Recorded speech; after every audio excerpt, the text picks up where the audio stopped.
भैया की तोहर मजबूरी बा। तो बिरहा जगत में एक ही बीमारी चली बा। हारमोनियम मास्टर साहब एक गीत का संकेत किए, 16 कला अवतारी मुरली मनोहर भगवान श्री कृष्ण कन्हैया जी का बचपने बा। बाल्य अवस्था में कृष्ण भगवान बाल लीला कर रहे हैं और सखिया कुल चिढ़ावत है, तू तो करिया है या तोहार बिया है न हुए। चिढ़ार के कुल कहत का है भैया हो।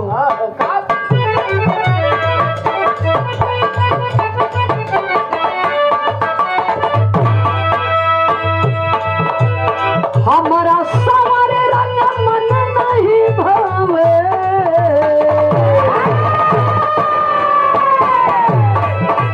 हमारा सवारे रंग मन नहीं भावे, ए हो सावरिया हमारा सवारे रंग मन नहीं भावे,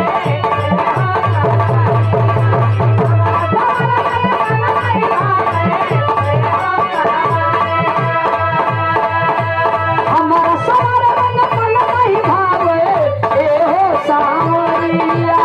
तो कन्हैया भगवान कहे दिलवा में जगह देता, दिलवा में जगह देता, कांवरी बोल हरिया, दिलवा में जगह देता, कांवरी बोल हरिया, दिलवा में जगह देता, कांवरी बोल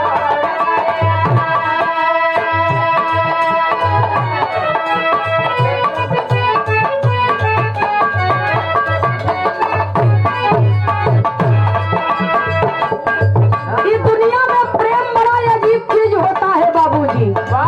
सही जगह होकर इस्तेमाल हो गया तो ठीक बा, तनी से अगर गड़बड़ी भइल तो पूरी के पूरी जिंदगी खराब हुआ। तो हारमोनियम मास्टर साहब एक गीत का संकेत किए, एक दुल्ही के दुल्हा परदेश में बा, आवत नहीं बा, न चिट्ठी भेजत बा, न संदेश भेजता, न टेलीफोन करता। तो ट्रेन के देख के दुल्हिया कही अपने पिया के बिरह में बावरी, वो कहत का बा,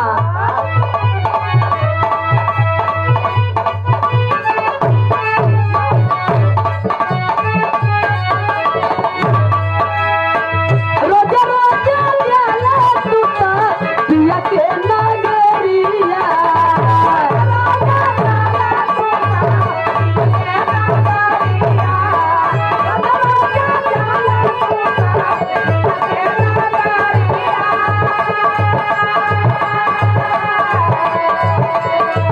कहियो नया वस तोरा संग मोर सावरिया,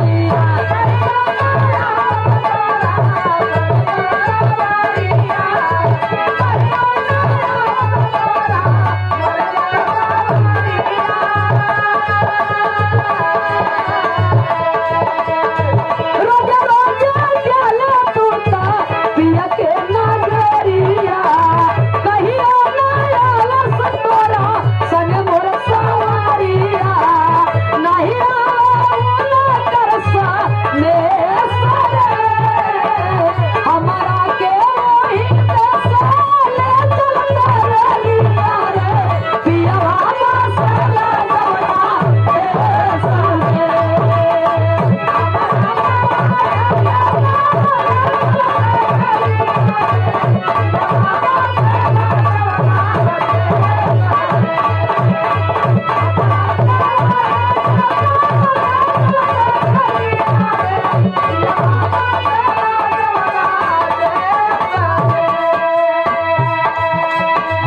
नयनो हर कनिया अइली, अवते जोगिनिया भइली, जनली ना पियावा के प्यारी हो।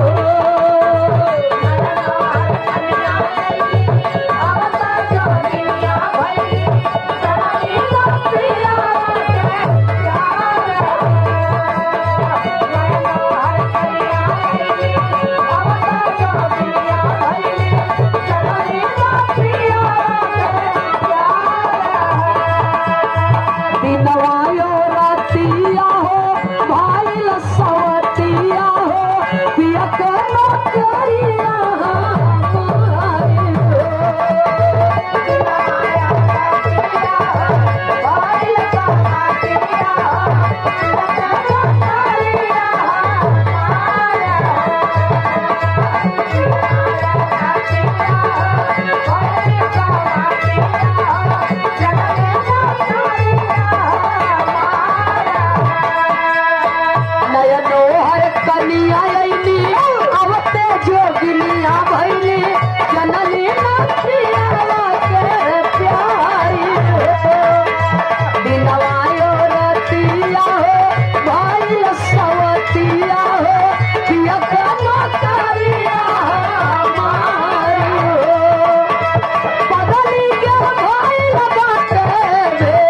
बिया कैला